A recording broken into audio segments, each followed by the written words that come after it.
1 by 1.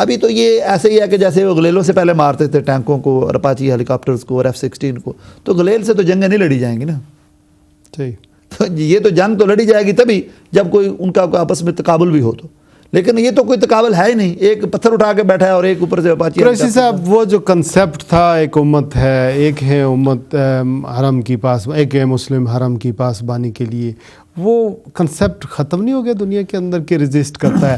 میں Pakistani channel دیکھ رہا تھا رات کو جب میں اس پروگرام کی تیاری کر رہا تھا، تو ظاہر ہے نیوز بدل رہی ہیں، بار بار بدل رہی ہیں، سچویشن بڑی ٹینس ہے، بچے پوچھ رہے ہیں، سوال کر رہے ہیں کہ یہ مسلمانوں کو کیوں مار رہے ہیں، کیوں مارا جا رہا ہے.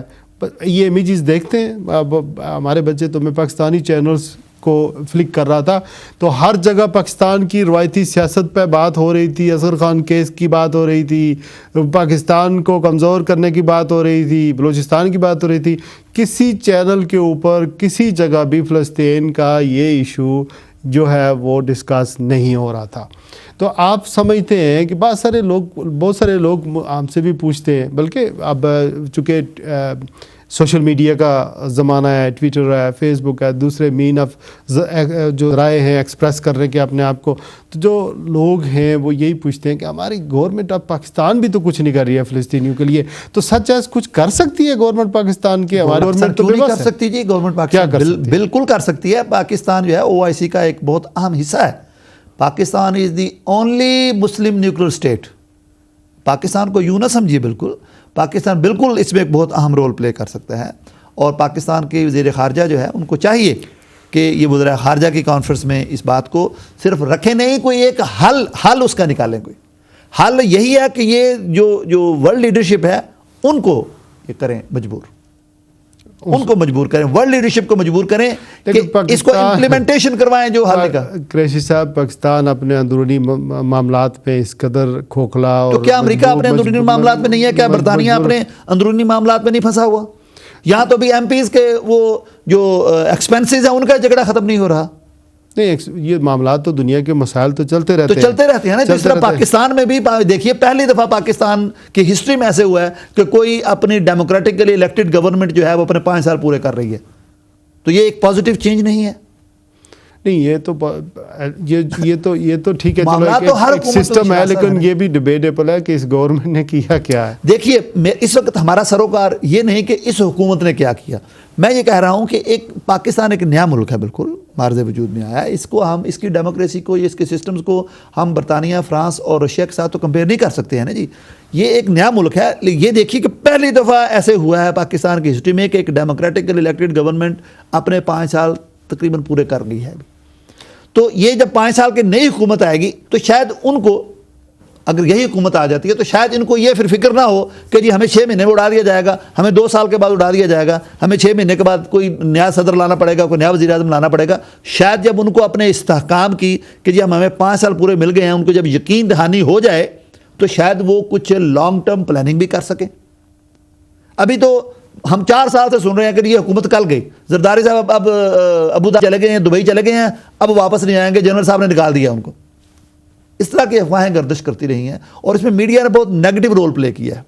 اور میڈیا کو اب بھی چاہیے کہ اپنا قبلہ درست کرے کہ نیگیٹو رول اس طرح نہ میڈیا فلسطین اور غزہ کے اس کنفلکٹ کے بارے میں آپ سمجھتے ہیں باعث ہے کہ اس نے فیئر رپورٹنگ کی ہے؟ دیکھیے جی، پاکستانی میڈیا کا تو صرف اثر و رسوخ اپنی کمیونٹی کے اندر ہے، اور وہ کیونکہ ہسٹوریکلی پاکستانی فلسطینیوں کے حمایتی رہے ہیں اور ان کو پاکستان نے اسرائیل کو تسلیم ہی نہیں کیا، اسرائیل کو انہوں نے تسلیم نہیں کیا ہے، اور وہ ہسٹوریکلی فلسطینیوں کو سمجھتے ہیں کہ ان کا حق غصب کیا گیا ہے، ان کے علاقے پہ قبضہ کیا گیا ہے. اس لیے اس میں میرے خیال میں باعث یا ان باعث کا کوئی تصور پھر نہیں ابھرتا ہے، کیونکہ پاکستانی شروع سے ہی حکومتی سطح پر بھی اور عوامی سطح پر بھی یہ سمجھتے رہے ہیں کہ یہ فلسطینیوں کی زمین پر قبضہ کروایا گیا ہے، اسرائیل کو بٹھا کر وہاں پر قبضہ کروایا گیا ہے. اور اس میں کیونکہ اس وقت برطانیہ کا کنٹرول تھا، برطانیہ کی کشمیر کے بارے میں بھی اور فلسطین کے بارے میں بھی اخلاقی اور قانونی ذمہ داری بنتی ہے کہ اس میں لیڈرشپ رول پلے کر کے برطانیہ وہاں فلسطینیوں کی حکومت ہو فلسطین میں، اور کشمیر میں کشمیریوں کی حکومت. آپ ممبر آف برٹش امپائر بھی ہیں، MBE، آپ کی کیا انڈرسٹینڈنگ ہے؟ وہی پوزیشن ہے ٹورڈز اسرائیل، جیسا کہ امریکہ کی اسرائیل کے بارے میں پالیسیز ہیں، یا برطانیہ کی تھوڑی بہتر ہے؟ دیکھیے جی، امریکہ کا جو صدر، میں نے پہلے بھی کہا کہ جو کینڈیڈیٹ ہوتا ہے نا، اس کو سب سے پہلے آ کر اسرائیل کی حمایت میں ایک بیان دینا ہوتا ہے. برطانیہ ابھی اس سٹیج پر نہیں ہے، اور میرے خیال میں شاید کبھی آ بھی نہ سکے. برطانیہ میں آپ دیکھیں گے کہ بہت سارے پارلیمنٹ کے جو ممبرز ہیں، ہاؤس آف لارڈ کے جو ممبر ہیں، اور یورپین یونین کے جو ممبر ہیں اس وقت یورپین پارلیمنٹ کے، وہ آ کر بڑی کرٹیکل باتیں میڈیا میں بھی کرتے ہیں اسرائیل کی جارحیت سے متعلق، اور جہاں کہیں فلسطینیوں کی غلطی ہوتی ہے تو وہ اس کو بھی پوائنٹ آؤٹ کرتے ہیں. اور باقاعدہ اتنی تنظیمیں پارلیمنٹ کے اندر اس وقت کام کر رہی ہیں جو کہ اسرائیلی جارحیت کو وہ سامنے لا رہی ہیں اور عوام میں آگاہی پیدا کر رہی ہیں. لیکن یہاں ایک بات میں ضرور کہوں گا کہ ہمیں ہر حالت میں چاہیے کہ پیس کو پروموٹ کریں، فلسطینی بچہ فوت ہو یا اسرائیلی بچہ فوت ہو. مجھے تو ان دونوں پہ ترس آتا ہے. میں سمجھتا ہوں کہ یہ دونوں اس وقت ایک سیاست کا شکار ہو گئے ہیں، اور جو اسلحہ بیچنے کے سوداگر ہیں یہ ان کے سے اسلحہ خرید کر ایک دوسرے کو مار رہے ہیں. یہ دونوں ابراہیمی ریلیجن سے ان کا تعلق ہے، ابراہیمی مذاہب سے تعلق ہے، ان کا کزن ہے آپس میں. میرے خیال میں ان کو آپس میں مل جل بیٹھنا چاہیے. وہاں صرف مسلمان نہیں ہیں، وہاں فلسطین میں نے بہت سارے عیسائیوں کو بھی وہاں ملا، بہت سارے مسلمانوں کو ملا، بہت سارے یہودیوں کو ملا. تو یہ تینوں اس وقت ابراہیمی مذاہب سے ان کا تعلق ہے. میرے خیال میں ان کو اگر آپس میں پیار محبت سے کسی طریقے سے یہ بیٹھ جائیں تو ان میں ان کا اپنا فائدہ ہے. ٹھیک ہے، یاسمین قریشی صاحبہ کو ہم نے لائن پہ لینا ہے، اور ایک مہمان میرے فلسطین سے بھی مجھے جوائن کریں گے، لیکن ہم لوگ اسٹوڈیو کا نمبر بھی ڈسپلے کر دیتے ہیں. اور اگر آپ بھی اپنی تھوٹس غازہ کے کرائسس کے بارے میں مجھ سے شیئر کرنا چاہتے ہیں اور کوئی سوال کرنا چاہتے ہیں، ہم مسلمان کیا کر سکتے ہیں اپنے فلسطینی بھائیوں کی مدد کے لیے، آپ اس کو کس طرح دیکھ رہے ہیں، اس کا اینڈ سلوشن کیا ہونا چاہیے، مسلمان ممالک کیا ڈوئنگ انف کہ یہ بلڈی کنفلکٹ جو ہے وہ رک جائے، اور اگر رک بھی جاتا ہے تو کیا ہم لوگوں کے لیے لیسن لرن کرنے کے لیے نہیں ہے کہ یہ کیا شاید ہمارے اعمال کی وجہ سے ہی اس کی سزا ہمیں مل رہی ہے؟ کیا اس مسلم امہ کا وہ جو تصور دیا تھا علامہ اقبال نے اور ہمارے دین میں موجود ہے، وہ کیا ابھی تک باقی ہے؟ ہماری غیرت اور اہمیت کیا ہے؟ ہم کر کیا سکتے ہیں؟ بیرون ملک بیٹھ کر کیا کر سکتے ہیں؟ ویسٹ میں جو مسلمان ہیں وہ کیا کر سکتے ہیں اپنے فلسطینی بھائیوں کے لیے؟ اور پھر جو ہمارے مسلم ممالک ہیں، OIC کی جو تنظیم ہے مسلمان ممالک کی، وہ کیا کر سکتی ہے؟ عرب لیگ کیا کر سکتی ہے؟ ہمارا نمبر ڈسپلے ہو چکا ہے، اور آپ بھی لائن پر آ کر اپنی تھوٹس جو ہے مجھ سے شیئر کر سکتے ہیں. مجھے پتہ ہے ایک بڑی فرسٹریشن ہے اپنے لوگوں کے اندر. مجھے بار بار کہا جاتا تھا، پچھلے ہفتے سے کہا جا رہا ہے کہ اس پر پروگرام کریں، لیکن ہم جو بھی پروگرام کرتے ہیں ایک اویئرنیس کے لیے ہی ہوتا ہے. ہم زیادہ کوئی افیکٹو تو ظاہر ہے اپنے آپ کو اس طرح نہیں سمجھتے ہیں، لیکن کوشش میری یہی ہے کہ برسل سے آپ نے سجاد کریم صاحب کی جیسے بات سنی، اسٹیک ہولڈرز جو لوگ ہوتے ہیں جن کی آواز کہیں کسی ایوانوں میں سنی جاتی ہے، انہیں کو بھی لے سکتے ہیں. لائن اوپن ہے، 2 کالر ہیں میرے ساتھ، ان سے بات کر لیتے ہیں. جی السلام علیکم. ہلو السلام علیکم. جی وعلیکم السلام. جی میں یہ کہنا چاہتی ہوں کہ دیکھیں کہ جہاں بھی ہمارے مسلمان ممالک جتنے بھی ہیں، جہاں بھی تباہی پھیلی ہے وہ ہمارے حکمرانوں کی وجہ سے. اب دیکھیں عراق میں ایک صدام کی درمی کی وجہ سے پورا ملک تباہ ہوا. جو لیبیا ہے وہاں پر قذافی جو تھے وہ 40 سال سے اوپر انہوں نے حکومت کر لی تھی، لیکن انہیں چاہیے تھا کہ وہ ملک کی سوچتے، لیکن انہوں نے ملک کی نہیں سوچی. اور تو بڑا ریلیونٹ سوال ہے سسٹر کا کہ ملک 40 سال حکومت کر رہی لیکن ملک کا نہیں انہوں نے سوچا، بلکہ انٹرنیشنل پولیٹکس میں آ کر اپنے آپ کو اپنا ملک بھی تباہ کیا اور اپنی جو حکومت کا تختہ بھی اور حکومت بھی گنوائی. یہ ان کا بہت اچھا سوال ہے. شاید پتہ نہیں یہ شروع سے پروگرام دیکھ رہی ہیں کہ نہیں. میں نے قذافی کا اور صدام حسین کا باقاعدہ ذکر کیا کہ ان کے اپنے بینکوں میں اتنے ان کے جو ہے ویلتھ پڑی تھی. اگر وہی ویلتھ عوام پہ تقسیم عوام کی فلاح و بہبود، ان کی ویلفیئر پر لگائی جاتی، ان کے ایجوکیشن پر لگائی جاتی، ان کی ٹریننگ ڈیولپمنٹ پر لگائی جاتی، ریسرچ پر لگائی جاتی، تو شاید آج مسلمان کہیں اور کھڑے ہوتے، اور شاید آج لیبیا کو اور عراق کو یہ دن نہ دیکھنا پڑتا. کیا وجہ ہے کہ پاکستان ایک چھوٹا سا ملک ہو کر وہ اپنی نیوکلیر پاور بن گیا ہے؟ کیا وجہ ہے کہ وہ عراق اور لیبیا اس طرف ترقی نہ کر سکے؟ ٹھیک ہے، نیکسٹ کالر سے بات کرتے ہیں. جی السلام علیکم. جی السلام علیکم. السلام علیکم جی. جی کون صاحب اور کون سے بات کر رہے ہیں؟ میں اظہر خان بات کر رہا ہوں ویلز سے. جی ویلکم جی, کیا کہیں گے فرمائیے. اچھا, میں کہہ رہا ہوں کہ اس غریبوں کا کیا سلوشن ہے اس بارے میں کہ سب دنیا میں مر رہے ہیں اور پاکستان کو کرپشن میں لایا گیا, اس کا کیا مطلب ہے؟ اور یہ بھائی جو بولتا ہے تو اس کو یہ نہیں پتا ہے کہ تیرے اوپر کتنا ریسسٹ لینگویج یوز ہو رہے ہیں مسلمانوں پہ جی, اور اس کا آپ لوگوں کو تھنک کرنا چاہیے. ابھی تمہارے فوجی کی تو لڑیں گے تو کرپشن تو ہوگا. ٹھیک ہے اظہر بھائی, آپ کا سوال سامنے آ گیا. نیکسٹ کال پروگرام میں شامل کرتے ہیں. جی السلام علیکم. وعلیکم السلام ورحمۃ اللہ. میری طرف سے آپ کے مہمان کی خدمت میں بھی السلام علیکم ورحمۃ اللہ. وعلیکم السلام. جی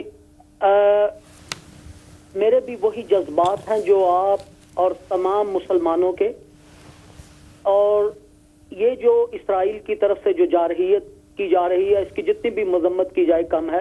میں سمجھتا ہوں کہ آج اگر آپ دیکھیں تو پوری دنیا میں مسلمانوں کی تقریباً 2 بلین کی آبادی ہے, 2 ارب.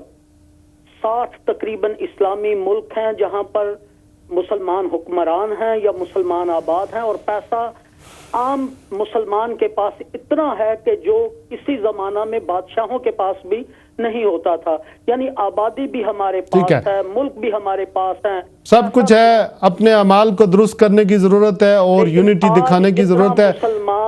آج جتنا مسلمان بے بس اور لاچار ہے کائنات کی تاریخ میں کبھی بھی اتنا مسلمان بے بس نہیں ہوا تھا. اور سب باتیں آپ نے کر دی. ایک بات کی طرف توجہ دلانا چاہوں گا. آپ دیکھیں کہ اگر آپ اپنے 10-12 سالہ بیٹے کے ساتھ بیٹھے ہوں اپنے لاؤنج میں اپنے گھر میں, اور آپ اپنے اس بچے کو بتائیں کہ بیٹا یہ جتنی زمین, یہ جتنا علاقہ, یہ سارا آپ کے آباء و اجداد کا تھا اور یہ زبردستی ہم صحیح ہے, قبضہ تو کیا ہوا ہے اسرائیل نے. جی بہت شکریہ. نیکسٹ کال پروگرام میں شامل کرتے ہیں. جی السلام علیکم.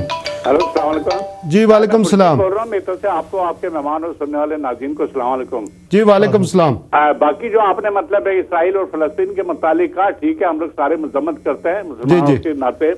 دوسری چیز اپنے پاکستان کے لیے بھی تو کچھ کہیں جو کراچی میں جو آج کل ہو رہا ہے, ایون محرم میں بھی آپ کو پتا جو آج فلسطین کے بارے میں, غزہ میں دوسرے ملکوں کی باتیں کر رہے ہیں, پہلے اپنے کو تو سنبھالے نا, یا اس پوزیشن میں تو آئے نا. جی میرے بھائی ہمیشہ پاکستان پہ بات کرتے ہیں اور کرتے رہیں گے, لیکن آج کا پروگرام میرے غزہ کے ان مسلمان بھائیوں کے لیے, ان بچوں کے لیے, ان عورتوں کے لیے, ان بہنوں کے لیے جو 160 سے زائد جو لوگ ہیں وہ دنیا سے رخصت ہو گئے ہیں, شہید ہو گئے ہیں, اور بہت بلڈی کنفلکٹ ہے, اس پہ بات کر رہے ہیں. بہت بہت شکریہ. Next call, last call program میں شامل کرتے ہیں. بریک سے پہلے اور اس کے بعد انشاءاللہ بریک ہوگی, اور بریک کے بعد یاسمین قریشی صاحبہ ممبر آف پارلیمنٹ ان سے بات کریں گے, اور ہم فلوجہ سے ایک فلسطینی ہیڈ ٹیچر سے بھی بات کریں گے. جی کون صاحب اور کہاں سے بات کریں؟ جی السلام علیکم. ہیلو السلام علیکم. چلو یہ میں آپ کو بتانا چاہ رہا ہوں, جتنے بھی ہمارے کالرز ہیں ان کو بھی موقع ملے گا آج پروگرام میں حصہ لینے کا اور سوال کرنے کا اور اپنی جو اپنے آپ کو ایکسپریس کرنے کا. لیکن یہ سب کچھ جو ہے انشاءاللہ بریک کے فوراً بعد ہوگا. اس وقت ایک فوری بریک لے لیتے ہیں, ایڈ لائن ہے, اور ایڈ لائن کے بعد پھر انشاءاللہ دوبارہ حاضر ہوتے ہیں. Stay tuned.